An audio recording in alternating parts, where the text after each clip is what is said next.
Welcome back to Movies Are So Back, the YouTube movie review channel where I, Ethan Simmie, ask the question, are movies so back? 2024 is coming to a close, so I thought we'd play a little game here on the channel and mix things up. Now, I put out a tweet a few days ago asking all of you what your hottest take regarding a 2024 movie was, and I gotta say, you guys understood the assignment. A lot of you came in swinging, and I respect that. I appreciate that. Some of these takes are just, unbelievable, god awful, just terrible, truly eye-opening takes, I guess. I don't know, in a bad way. So we're gonna play a game here on the channel today. I'm gonna start with the least hot of the takes, and we will escalate all the way to the hottest of the takes. And there's a few I don't even really want to get into with that I think are just I don't know what you guys are on, but they're hot takes. Now, I'll start with this. It's not really a hot take, but I did want to briefly talk about it. I didn't really know where else to fit it in the video. Not on a movie, but movies in general. A huge step back from this time last year when women were being taken seriously as directors.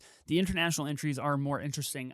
Two takes here. I slightly agree, but also disagree with women being taken seriously as directors. You have Coraline Fargeau this year of The Substance, primarily kind of filling in the spot that Greta did last year with Barbie. I think she's being taken incredibly seriously, and I just think there's less popularized movies directed by women this year than there were last year. The international entries are more interesting. I disagree with this. I think the international entries last year, when you're talking about movies like The Zone of Interest and Perfect Days especially, those are some of the best international entries in recent memory. And then the international entries this year, I just don't think match up to that level, and I haven't seen a lot of them. So there's that. Okay, we'll start with the hot takes. I don't get what all the fuss was about Dee Dee. I think there's a lot of fuss to be had about Dee Dee. I think it's one of the best movies of the year still, and I personally was literally the same age that the character in Dee Dee is going into high school in the summer of '08, so I greatly connected personally to it. I think it's a movie that is definitely a personal connection kind of a movie. So if you didn't understand the fuss, I don't know what to tell you. That's on you. This one's a little bit hotter. Piece by Piece is the best animated film of the year. Look, I got to be honest with you. I don't give a shit about Lego movies at all. I'm never, ever going to watch them. I just don't get it. I don't get the hype, and I never will. So I didn't see Piece by Piece at TIFF. I haven't seen it yet either. And I think that is kind of a hot take in a year that gave us movies like The Wild Robot, Inside Out 2, and Memoir of a Snail. Like, definitely the best animated movie of the year. That is what I can only imagine is substantially better than Piece by Piece. But yeah, I'm never going to see Piece by Piece. Hate to break it to you.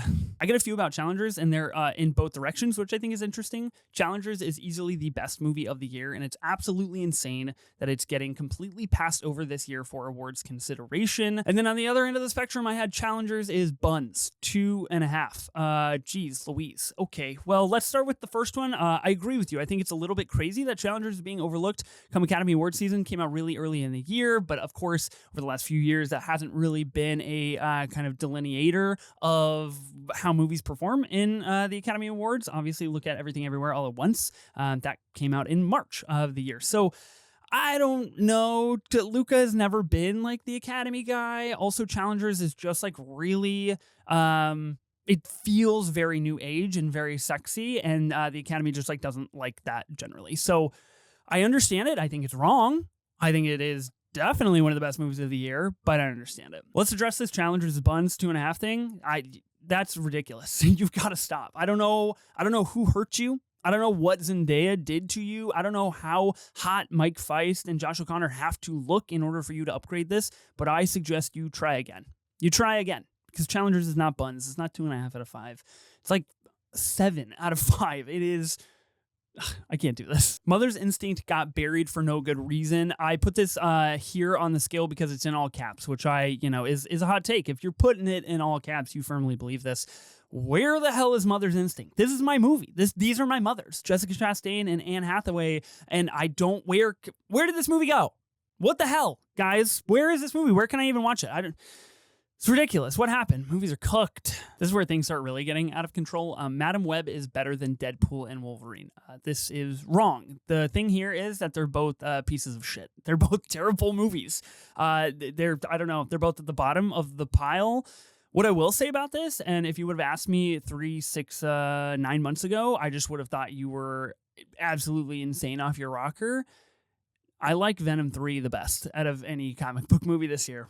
I don't know what to tell you. Venom 3, The Last Dance. I don't know. It got me. It got to me. I think, but this take is out of control. You got to reevaluate your life. Another Madam Web one. Madam Web is the best comic book movie of 2024. This is wrong. You should watch more comic book movies, I guess. I don't know what to tell you. You should just watch like other movies. Just like 2024 for comic book movies, absolutely abysmal. Just don't watch Madam Web. I don't get this, guys. It's don't Morbius this thing. You don't need to like reclaim it because you think it's cool. Don't. It's a bad movie. It's bad. We got to get Dakota Johnson doing better projects. I don't know.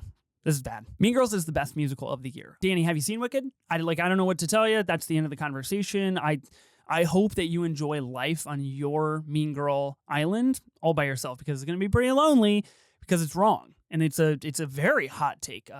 Wicked isn't even that good, and it's better than Mean Girls, and I haven't even seen Mean Girls. So that should tell you all you need to know. Snack Shack is one of 2024's best movies, and no one saw it.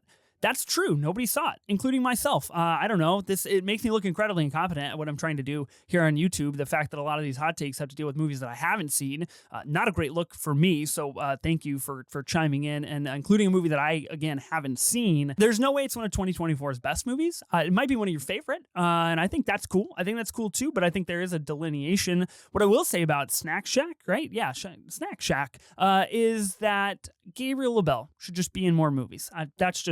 That's a fact. That's not a hot take. That should happen. Okay, I feel like we're starting to up the heat a little bit here on the takes. Challengers and Trap are the only joyful 2024 movies. Have you seen Trap? I just don't know if it's that joyful. I don't know. Maybe, the moral of like, hey, be the best girl dad you can. That's pretty joyful. I feel that. I understand. I have 2 daughters. I don't know what version of Trap you watch to walk away and be like, man, I am filled with joy right now. But I wish you the best. I wish you the best on your movie watching experience. Here's the thing about joyful movies. I'll just give you a few that I think are more joyful than Trap and Challengers, which I guess is kind of joyful, but it's also like deeply depressing and heartbreaking that like people just use other people as pawns no matter how much other people don't give a shit. Anyway, here are the more joyful movies. Robert Zemeckis is Here, a movie that I am famously a big fan of this year. I think it's much more joyful than either of those films. Hitman is incredibly joyful. What a fun time just hanging out with a hitman. I don't know. That's pretty fun. Your Monster, joyful movie. Ends pretty gnarly, but a joyful movie. Thelma? Talk about the most joyful movie of 2024. It's Thelma. Anyway, I think this take is bad. That's crazy. Wow. I got a couple about Anora. I don't like the ending of Anora. It's remarkably filmed, but betrays the substance of its lead character and undermines not only the complexity of the story, but also Sean Baker's portrayal of sex work, along with Anora is just okay, and it's not the front runner many people seem to think it is. I'm out on Anora, and you know this, people know this, and I feel confident about that. I actually don't think these takes are like super hot with myself, but I think they might be pretty hot to the general public, especially I don't like the ending of Anora. That's people are just like really attaching to the ending of Anora, but I would agree with this take. I think it does betray Mikey Madison and her character of Anora, and then Anora is just okay. And I think that it is peaking way too early into the award season to end up being the front runner that a lot of people think it is. Okay, the hottest take. Here we go. This is it. This is the hottest take that somebody replied to me, and I just like kind of don't even want to read this. I kind of just don't even want to do this because it's ridiculous. I Saw the TV Glow isn't even a top 60 movie of 2024. Okay.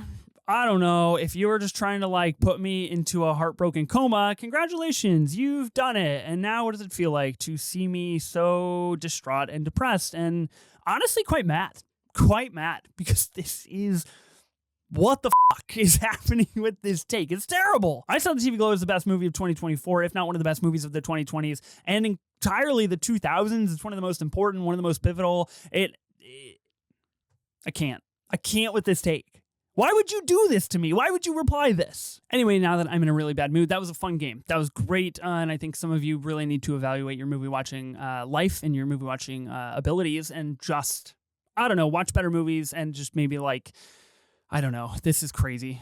Why did I do this? Why did I sign up for this? Why did I let you guys do this to me? I knew that this was going to end this way. I knew that you guys were going to be ruthless, and you were. Congratulations. How does it feel?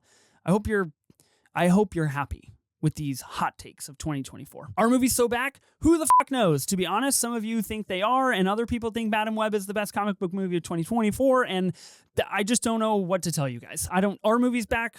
Jesus, I don't know. I hope, and then this happens, and then they're not. And, this endless peril of empty hope is it's going to eat me alive. Let me know if you think I should do something like this again, because obviously, very clearly, you can see I had a great time. I'm not mad. I'm not upset. I'm not just completely baffled by some of these takes at all. I had fun. I had a lot of fun doing this. Absolutely, I did. If I should do hot takes regarding other movie things, let me know. Remember to like and subscribe. You can also find me on Letterboxd. I'll see you in the next video.